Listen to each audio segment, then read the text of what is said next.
A conservative radio host recently had on a guest caller who actually helped run Tuesday's midterm election. Now, there's a caller by the name of Mark, who was from Virginia.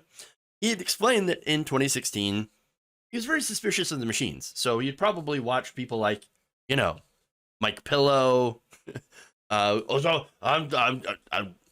We got to stop the machines. The machines are becoming sentient and they're flipping votes to Joe Biden. We have the what is it? The Iranians, the Pomeranians, and the Italians, the Chinese spy satellites, and they're controlling the machines and Skynet.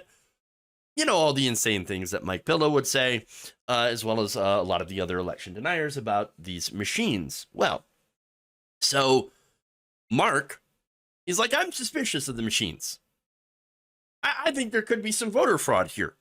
So now first he was a poll watcher. And he's like, look, I got questions and I can't ask the questions because I'm not an election worker. I'm just a poll watcher.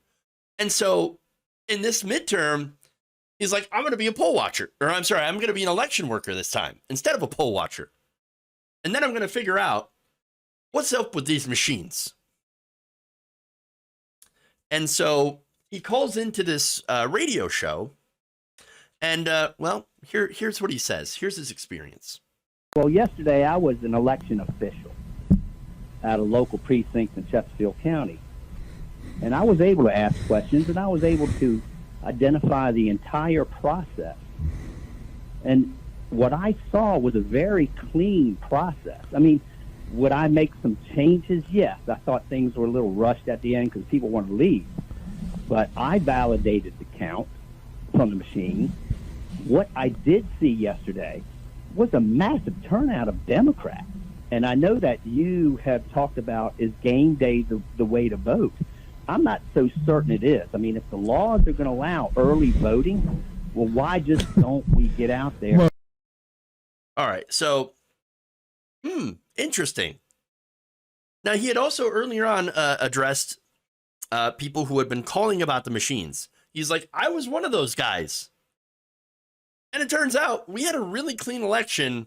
There wasn't anything wrong with the machines. And also, he praised early voting. He says, look, if the laws are going to allow early voting, why don't we just do the early voting? Yes.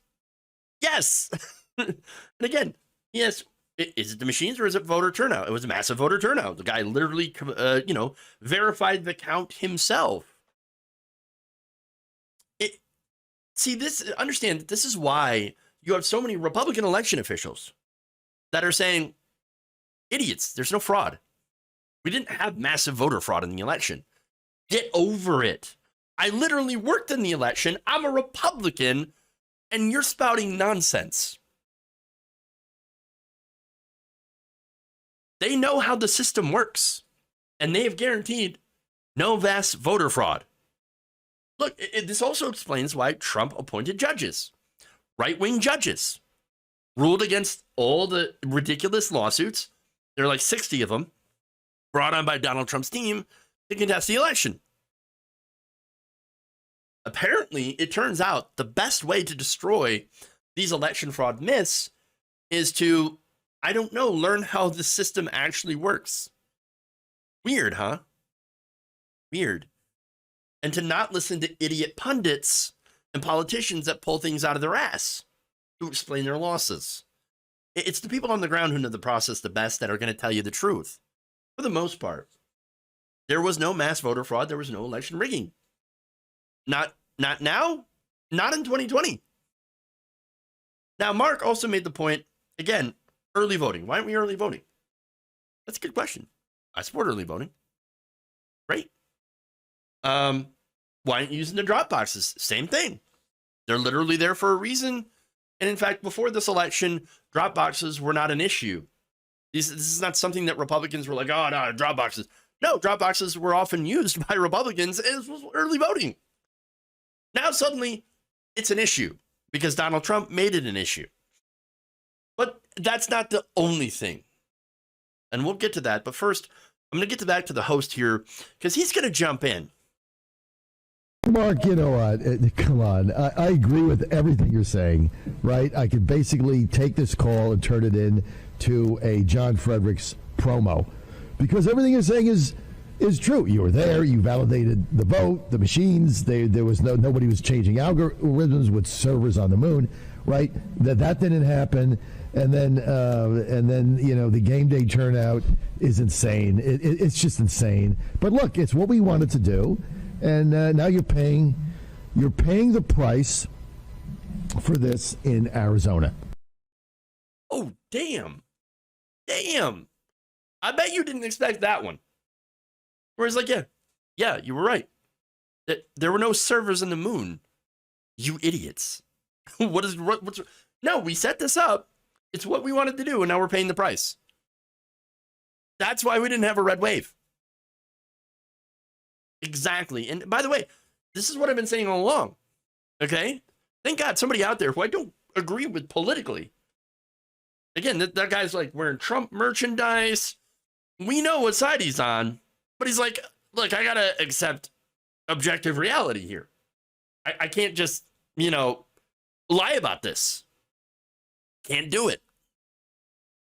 So this is, look, it's nice to have a little bit of hopium for once. Okay? And just realize, like, sometimes we cover this all the time.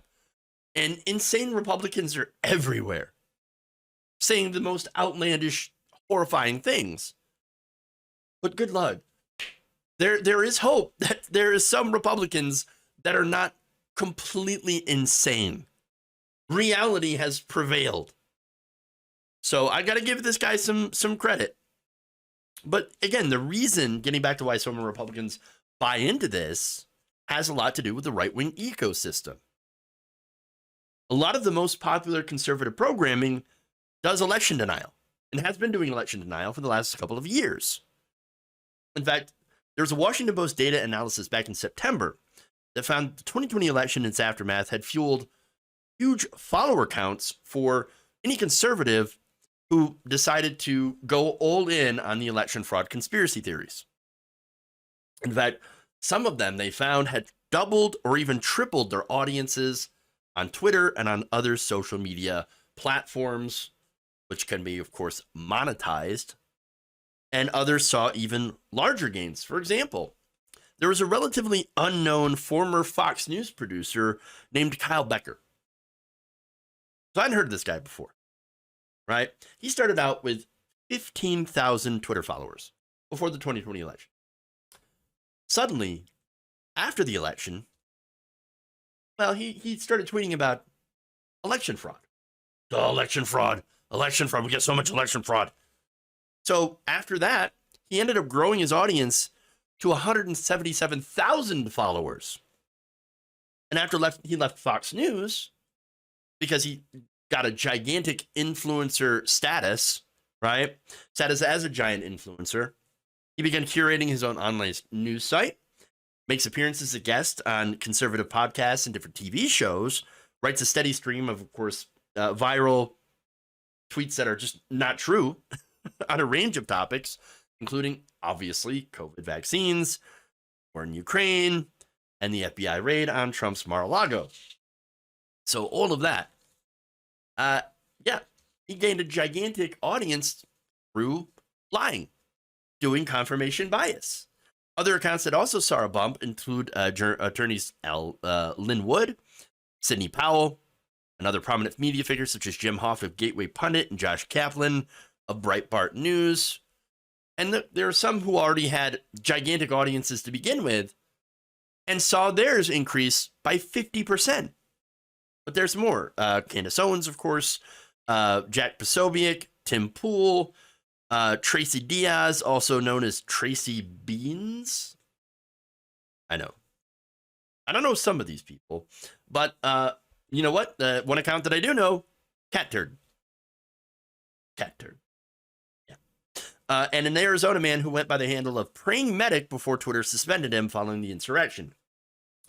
The Post found that this group rose steeply in popularity in the 6 months before the January 6th riot, gaining 25 million followers on 2 different platforms. For those, again, who already had massive audiences, they grew their followings by at least 50% by posting specifically about election fraud. And for those with more modest audiences, about 1 in 5 in the list, that payoff was even larger. So this analysis is just incredible. Just incredible. It tells you, for one, right-wingers love confirmation bias. And look, so many Republicans were shocked and chagrined, because, again, they had heard for the last few years that not only are Democrats, they're doing election fraud, but they also, dove into QAnon. And where they get, oh, no, any time now we're going to have the storm. It's going to take down Joe Biden. That's what it's going to do. It's going to take down the Democrats. It's going to take down Biden. It's going to take down everybody. It's a storm. It's a storm. It's QAnon. And Donald Trump's going to win. He's going to win re-election. And then we're going to have the storm. So, awash in just conspiracy theories and confirmation bias. Look, they sought out people, and I'm talking about the viewers here, but Republican voters, they sought out people who were willing to give them that confirmation bias. And yet, all the people on the list, you can point out, you can go through how they're essentially serial liars.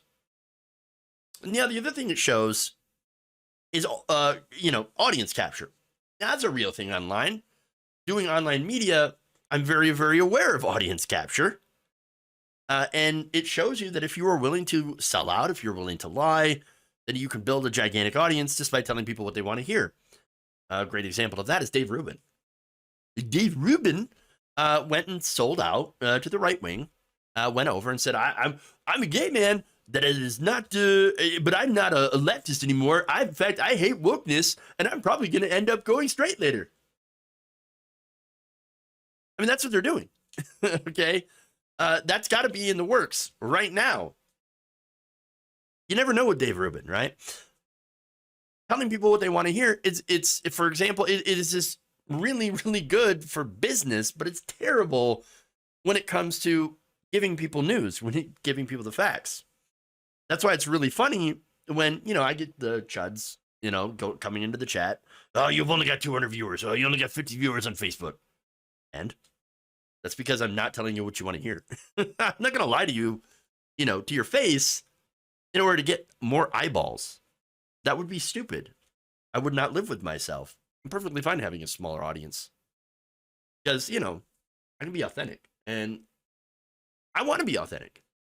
I can't be anything other than myself and give my honest opinion based on the facts. So, kind of dovetail it with the host here. I actually kind of give him some respect. I don't agree with him on policy. And by the way, one of the things that I had to edit out from that video is that dude loudly, annoyingly blowing his goddamn nose on the air while someone is talking to him. Turn off your mic. Don't do that. Don't blow your nose in the middle of a segment with your mic on. That is the worst. The worst. I could not subject you to that, so I had to edit that video. But overall, he was right about his analysis.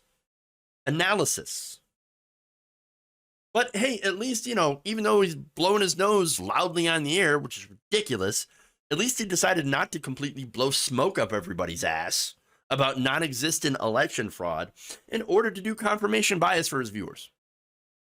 Great. Because again, as I've illustrated, as a lot of people have, it is very, very easy and very, very lucrative to build a massive audience by just serving them bullshit.